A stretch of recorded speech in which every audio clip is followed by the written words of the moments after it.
Anda kembali bersama kami, pemirsa. Petugas Satgas COVID-19 membubarkan resepsi pernikahan di kantor RW Cakung Timur, Jakarta Timur karena menimbulkan kerumunan di tengah lonjakan kasus di ibu kota. Penyelenggara resepsi diduga nekat menggelar acara setelah 2 kali batal. Paling tinggi seluruh Indonesia se-Jakarta Timur. Ini adanya resepsi mengundang resepsi. Satgas COVID-19 Kelurahan Cakung Timur membubarkan kerumunan tamu yang hadir di pesta pernikahan di Jalan Tambun, Rengas, Cakung Timur. Para tamu diminta meninggalkan lokasi. Penyelenggara resepsi diduga nekat menggelar acara setelah 2 kali batal. Petugas gabungan Satpol PP dan Satgas COVID-19 membubarkan resepsi pernikahan karena berpotensi menimbulkan kerumunan dan menjadi klaster baru penularan. Terlebih Jakarta saat ini memperpanjang masa PPKM Mikro karena lonjakan kasus COVID-19 di ibu kota memasuki angka tertinggi selama pandemi. Area lingkungan resepsi pernikahan ini agar segera membubarkan diri, Pak. Mohon dengan segala hormat, tanpa mengurangi rasa hormat saya. Warga diminta patuh dan disiplin menerapkan protokol kesehatan untuk menghentikan rantai penyebaran pandemi. Dari Jakarta, Rio Manik, iNews melaporkan. Pemirsa, seorang wanita tunanetra warga Sentul, Bogor tertipu miliaran rupiah. Korban ditipu makelar tanah yang memalsukan surat dokumen utang piutang.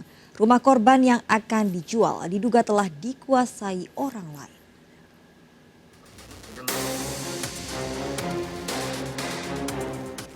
Endang Puspita, warga Sentul, Bogor ini tidak lagi memiliki penghasilan setelah suaminya meninggal, sementara 2 anaknya masih di bawah umur. Wanita tunanetra ini harus kehilangan rumah mewahnya setelah tertipu seorang maklar tanah yang dikenalkan oleh pembantunya. Hingga maklar tanah menjanjikan akan menghubungkan dengan peminat rumah Endang yang akan dijual seharga 8 miliar rupiah.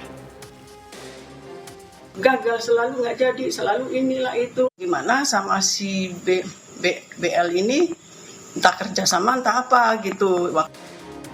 Namun akhirnya maklar tanah justru menawarkan gadai senilai 1 miliar rupiah yang bisa digunakan Endang untuk membuka usaha. Menurut kuasa hukumnya, Endang menyepakati karena rumahnya tidak perlu dijual, namun bisa mendapatkan uang modal. Endang pun menyetujui hanya menerima uang 800 juta rupiah dengan dalih 200 juta potongan administrasi. Hingga akhirnya menandatangani sebuah surat yang dibawa maklar tanah karena Endang tunanetra tidak bisa membaca isi surat. Namun akhirnya terungkap isi surat yang ditandatangani merupakan surat kesepakatan pengosongan rumah. Katanya dijanjikan yang ada di dalam akte ternyata itu tidak sesuai.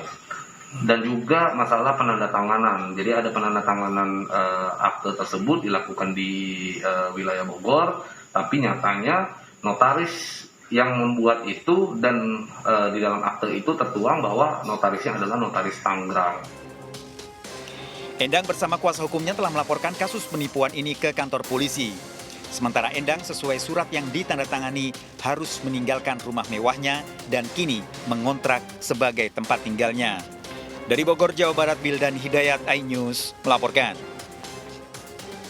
Ya pemirsa, kita akhiri perjumpaan dalam berita kriminal sergap edisi hari ini.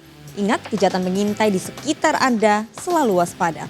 Taati protokol kesehatan termasuk memakai masker, jaga kesehatan Anda dan keluarga.